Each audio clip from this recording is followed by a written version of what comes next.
Hello tout le monde, j'espère que vous allez bien. Aujourd'hui on se retrouve pour une toute nouvelle vidéo en rapport avec les suites de films, parce que voilà, on va parler un peu de certaines licences ou de films simples. Là par conséquent sur cette vidéo ce sera surtout des licences, ou en fait qui se sont arrêtées depuis un moment, ou qui continuent encore. Et en fait on va dire si oui ou non on imagine des suites, ou si on tout simplement on n'en veut pas. Et vous seriez surpris de voir le nombre de licences ou de films où il y a des suites qui sont prévues, deux qui sont arrêtés complètement et qui pourtant le mériteraient. Ne perdons pas plus de temps et commençons cette vidéo. Voilà, donc un petit calepin pour un peu me rappeler de tous les films, parce qu'il y en a énormément. Mais là, ce qui va nous intéresser d'abord pour commencer cette vidéo, c'est les films où ça nous intéresserait de voir des suites. Et là, par conséquent, j'imagine bien 28 ans plus tard. Alors, bien entendu, on a déjà eu 28 jours plus tard en 2004, on a eu en 2007-2008, on a le droit à 28 semaines plus tard, et puis là, en 2025, on a eu le droit à 28 ans plus tard, et là, en janvier de cette année, on a le droit au Temple des Morts, donc la suite directe, qui, en soi, c'est une saga qui est plutôt intéressante. C'est une saga qui est très divertissante, c'est une saga qui renouvelle un peu le genre zombie, parce que c'est vrai que en 2004, quand ça avait été lancé par Danny Boyle, The Walking Dead, la série n'existait pas encore. Il y avait les comics, je sais plus de quand datent les comics, vous pouvez me le dire en commentaire, mais c'est vrai qu'au niveau cinématographique, les zombies, il y avait les vieux films des années, que ce soit des années 60-70 jusqu'à 90, après c'est vrai que ça s'est un peu perdu, et en 2004, on a eu le droit à 2002, pardon, c'était en 2002, on a eu le droit donc à 28 jours plus tard, parce que c'était 2004, c'était l'Armée des Morts de Zack Snyder. Voilà, donc pardon, pas 2004, mais 2002. On a eu le droit donc à 28 jours plus tard, qui là a relancé justement le genre, et c'est pour ça d'ailleurs, je pense qu'en 2004, on a eu le droit au reboot de l'Armée des Morts par Snyder. Et justement, ce film réalisé par Danny Boyle, donc 28 jours plus tard, fait que ça a lancé une franchise, ça a relancé un peu cette mode des zombies, et justement on a eu le droit donc à une suite 28 semaines plus tard, qui pour ma part je l'ai trouvé un peu moins toujours efficace, certes, peut-être un peu moins, parce que voilà, la réalisation est peut-être moins imprégnée, mais ça restait quand même un bon film pour développer un peu plus la licence, et voir jusqu'où ça pouvait aller. Donc là, le premier on était à Londres, le deuxième on reste toujours en Angleterre, même si à la fin ça développait dans le sens que ça pouvait s'étendre dans le monde. Et finalement il aura fallu attendre beaucoup de temps, plusieurs années, pour finalement avoir droit à 28 ans plus tard, sorti donc en 2025, donc il a fallu attendre quasiment 18 ans, donc c'est quand même énorme, pour avoir droit à cette suite. Une fois qu'on a eu la suite, 28 ans plus tard, on s'est dit cool, on va pouvoir avoir une suite, certes, c'est une nouvelle trilogie. On a eu le droit au Temple des Morts qui est la suite, et normalement le troisième est censé se faire, si tout se passe bien.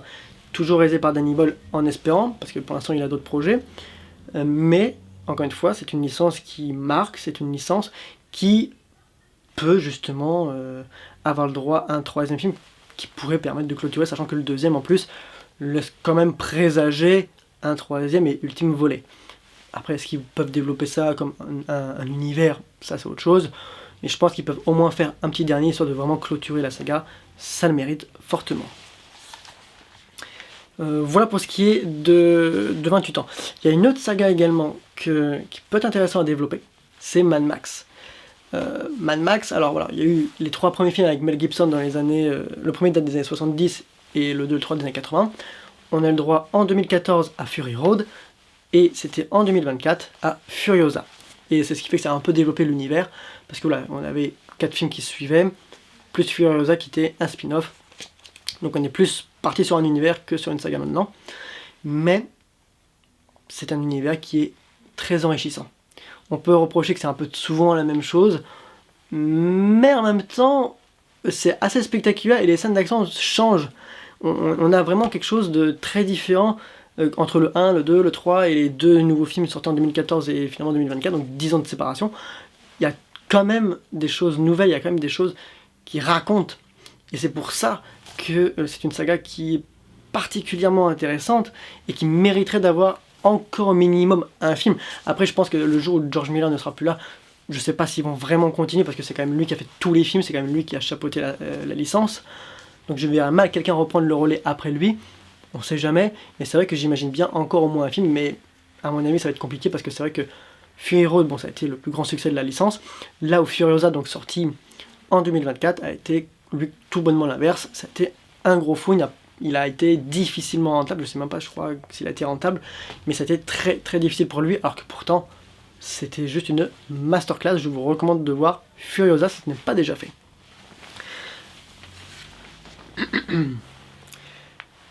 Une autre licence, un autre univers, parce que ça s'est un peu développé maintenant, c'est Hunger Games, qui plus en plus, ça tombe bien qu'on parle de celui-ci, parce que un nouveau film Hunger Games sortira ce novembre. Cette année... pardon.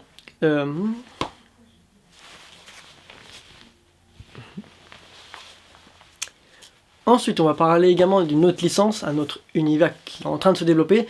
Il s'agit de Hunger Games. Sachant qu'en plus, Hunger Games, on a droit à un nouveau film qui sortira ce novembre 2026. Hunger Games, donc on a le droit à 4 films, avec Jennifer Lawrence, et le premier réalisé par Gary Ross et l'autre par Francis Lawrence. Des films que, personnellement, ils ont une place tout particulière pour moi.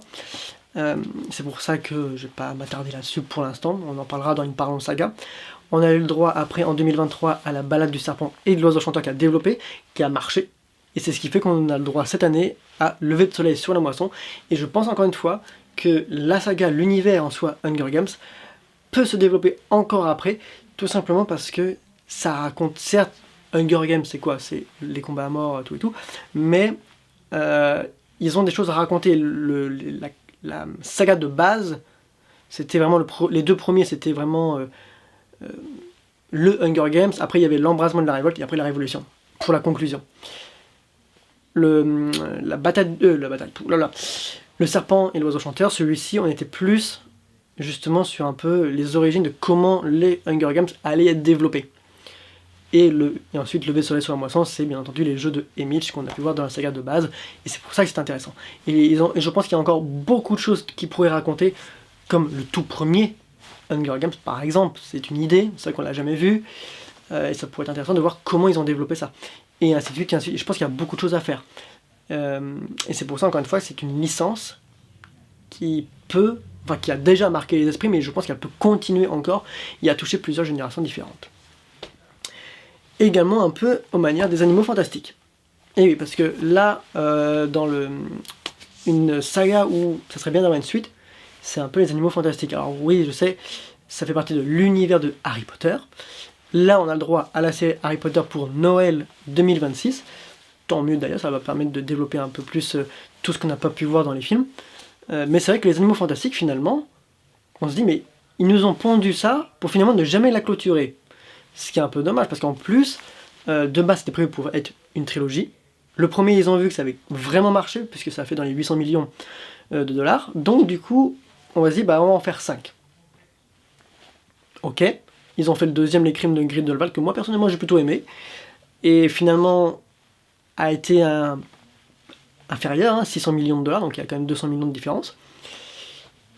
Hop, il y a plein de changements pour le 3. Le 3, le tournage, on sait tous que ça a été une catastrophe, ça a été un peu très compliqué, pour beaucoup de raisons différentes, on va pas revenir là-dessus.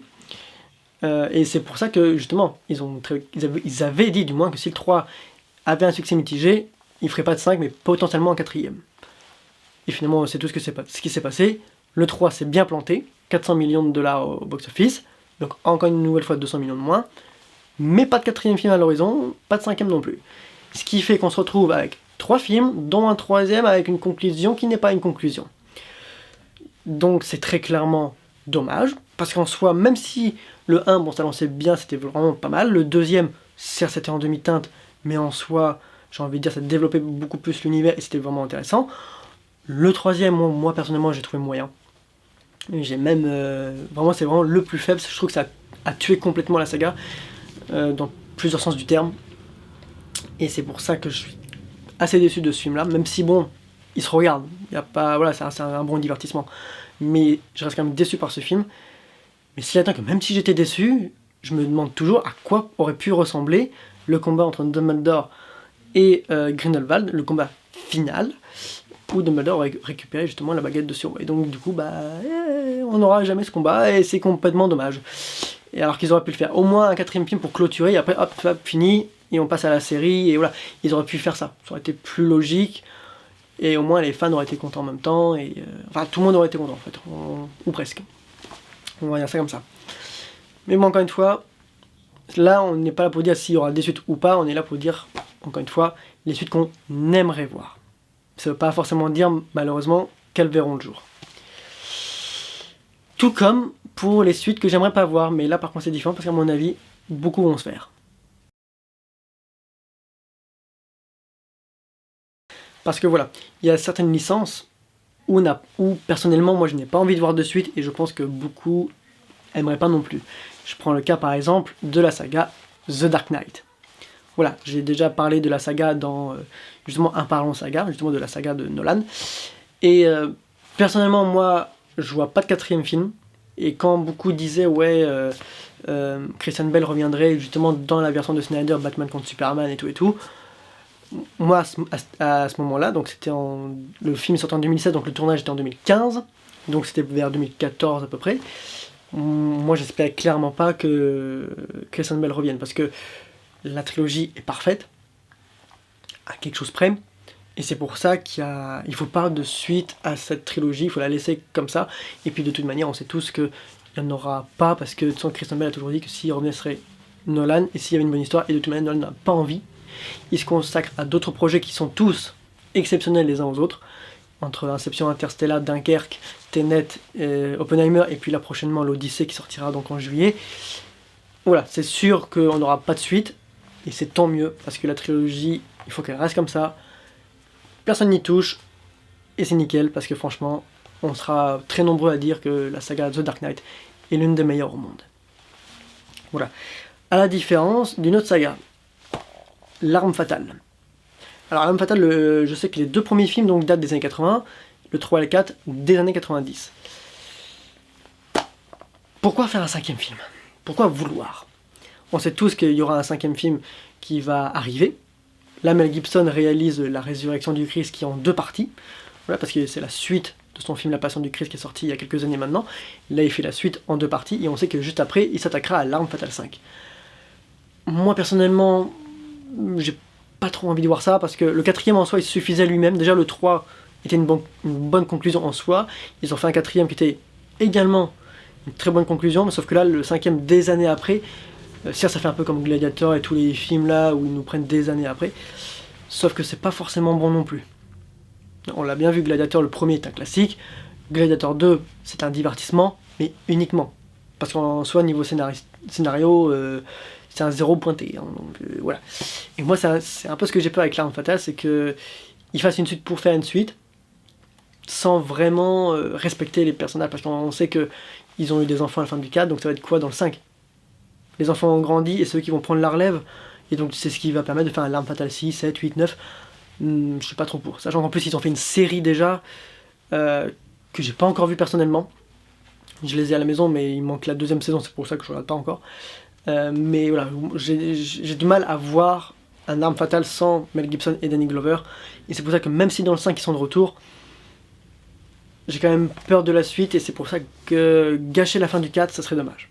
Donc personnellement moi j'ai pas trop envie de voir ça, mais en tout cas n'hésitez pas vous à me dire en commentaire ce que vous pensez de ça, parce que c'est vrai que pour les fans de la licence, ils aimeraient voir une suite. Moi j'adore la licence, mais c'est pas pour ça que j'ai envie d'en voir une, parce que j'ai peur justement que ça gâche encore une fois cette quadrilogie qui était pourtant, voilà, les 2 premiers étaient excellents. À partir du 3 ça perd un peu en qualité, mais ça reste toujours top à regarder, ça reste des purs divertissements qui ont cartonné en plus. Donc voilà, et le 4 pareil, donc voilà, donc on verra bien, on sait que le 5 est en cours. On verra ce que cela donnera. Pareil, une autre licence qui ils vont faire des changements, c'est Twilight, tout simplement. Alors, je peux comprendre que la saga Twilight avec Kristen Stewart et Robert Pattinson, certains les critiquaient, ouais, c'est pas forcément bon, etc., etc. Mais moi, je vous le dis, j'ai grandi avec, donc c'est ce qui fait que la saga en soi des films, moi j'aime bien. Je vous le dis personnellement, moi j'aime bien la saga Twilight. Je trouve ça, à des moments c'est marrant, parce que certes, surtout les deux premiers, je trouve qu'ils sont assez mal joués à des moments. C'est ce qui fait que ça me fait marrer, donc voilà. Mais c'est aussi la nostalgie de retrouver ces personnages, donc c'est pour ça que j'aime bien cette saga. Plus les films au livre, parce que je vous le dis, j'ai essayé les livres. Et c'est très compliqué à lire. Hein. Quand on a vu les films, c'est très compliqué, parce qu'on a l'impression que les livres, pardon, sont 2 fois plus ringard que les films. Alors après, encore une fois, ça reste qu'un avis personnel. J'ai pas encore fini les livres, j'ai lu que le premier, c'est pour dire, mais entre le film et la série et le livre, j'ai plus de préférence pour le film. Mais on sait en tout cas que ils veulent faire Twilight à nouveau, faire un reboot en série, je crois, mais d'animation.